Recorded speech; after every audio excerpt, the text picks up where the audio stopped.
What you doing, Diggletdreamers? You got Mathros back with more Vitality Draft League. This is my week 8, I want to say, versus Aerio in the Krakow Metal Sound. Aerio's very, very good battler. Been a long time friends with him.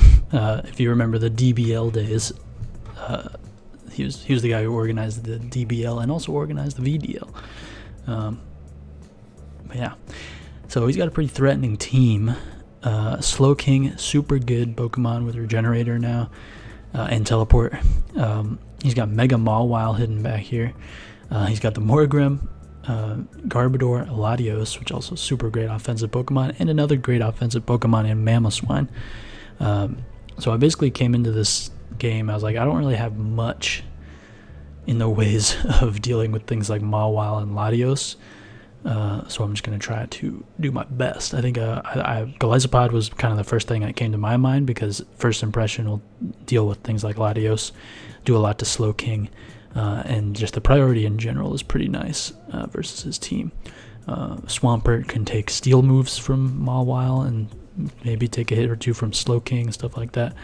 But then the other thing I also thought of was Scizor. I put a banded Scizor. I put a band on this Scizor because the priority Bullet Punch combined with like super strong stab bug type moves is actually very good versus his team. I also have brought Frostlass with spikes. I can get spikes up, and then Ice and Ghost moves are actually pretty good versus him, because he also had Tangrowth, was one of his other defensive Pokemon. So I was like, let me bring Frostlass so I can beat Slowking and Tangrowth. And I actually, just without even thinking, put Poltergeist on my Frostlass so I could hit Slowking on the physical side and then Tangrowth on the special side. But then I remembered that this league isn't allowing those moves, so I had to change it last minute to just Ice Beam Shadow Ball.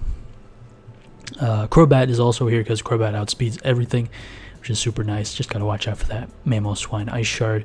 And Hydreigon also super good. Hits everything with, I think I just have Flamethrower, Dark Pulse, and Flash Cannon with Z Steel to hit the Morgrim. And yeah, that's the idea here, because I can't get like Prankster Thunder Waved by this thing because of my Dark typing. You know, Dark types are immune to Prankster. Probably one of the most commonly forgot about like little buffs that they put in, I think, the last generation. Anyway, I think I led Swampert, or no, Frostlass. Who did I lead? Scizor, never mind. He led Garbodor. Reveals the hidden Power Fire, but I knew I would be able to tank it, so I just went for a U-turn. I thought he might switch out or something there.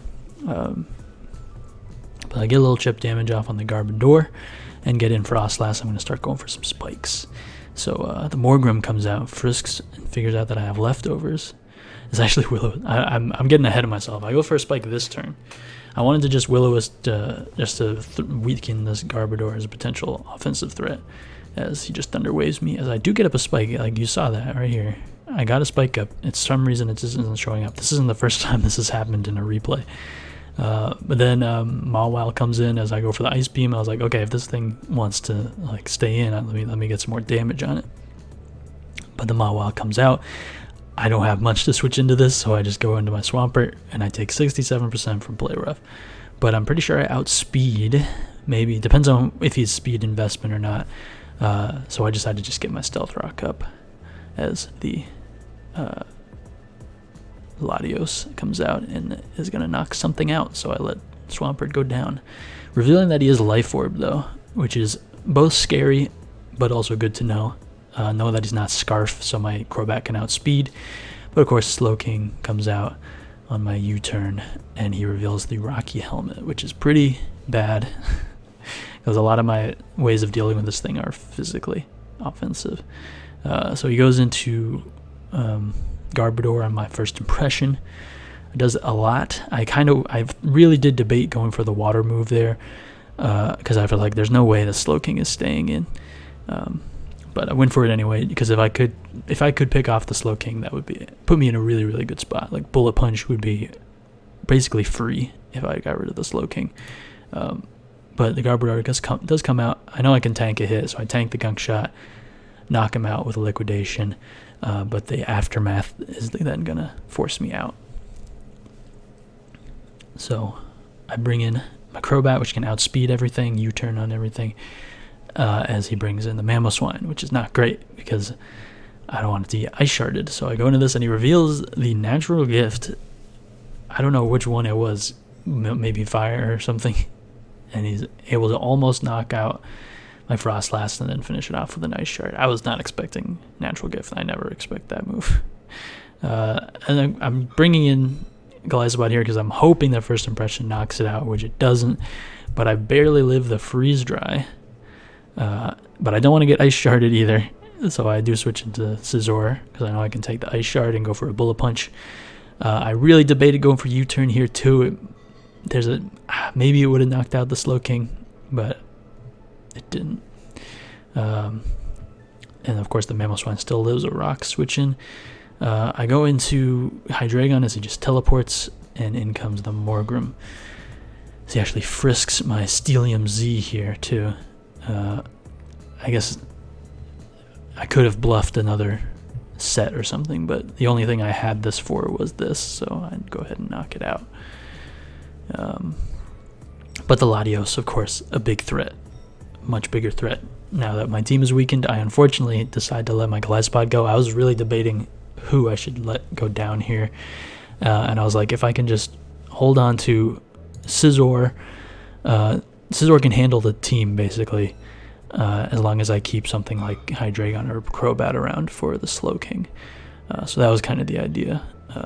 I decided to let Gliscott go down so that I can switch in Crobat and outspeed this thing and hit it with a U-turn.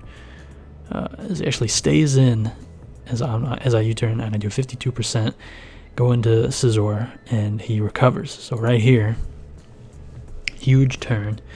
The question for me was, is he going to stay in and try to knock me out with like a hidden power fire, or is he going to switch out into Slowking? And the question was, if I go for a bullet punch, it'll probably do enough. If not, knock him out. It'll probably bring him to a range where Life Orb will knock him out. And then my Hydreigon is in a pretty good spot. But if he switches into Slowking, then I'm in a pretty bad spot because I'm taking Rocky Helmet damage, and I don't want to bullet punch again. So it was tough. It was a tough call, either bullet punch or U-turn. I figured out later, after we talked a little bit, about if I had just bullet punched here, probably would have knocked him out, because he didn't really want to switch, because Mamoswine only had one switch into rocks, or no, Mamoswine was gone because I also have a Spike Up. See, I forget because for some reason it's not there. So he didn't want to switch, because I think, yeah, and if he switched out and then switched back in, then he would definitely die to a bullet punch. So I probably should have just bullet punched, but I ended up trying to make the play and going for the U-turn as he reveals the Mystical Fire. I completely forgot Mystical Fire was a thing that Latios got. Absolutely crazy. So not in a very good spot. I U-turn and it still doesn't knock him out. Well, I guess it probably wasn't that. It didn't have that good a chance to knock him out, but I had to get out of there. The Draco Meteor completely knocks out Hydreigon. And now it's Crobat versus the world. So Slowking comes out with the Rocky Helmet, and it's not looking good. As simple as that, it's not looking good. Brave Bird is not quite doing enough, as he goes for the Yawn, which is just tragic. You hate to see it. If maybe he had Scald and got me, and I got a couple lucky not burns, maybe there was a chance. I just needed enough damage. I mean, like, if I could 2-hit KO this thing, maybe there would have been a chance, because I think, yeah, the Mamoswine would have died, and maybe I could have knocked out the Slowking after another switch in on the rocks and Spike, but that's the game, unfortunately. I think there's still a chance that I could make it to playoffs, but it's looking pretty slim. I definitely need to win the last 2 games of the regular season, week 9 and week 10 and week 11. So this is week 9. Yeah, okay, week 9. And then I have week 10 and week 11 coming up. The only way that I think I can possibly be in the game is if I win both of those. So lots at stake here. And I guess I'll see you guys in the next one. Thanks for watching. Peace out. Keep dreaming. Shoutouts to Aerio.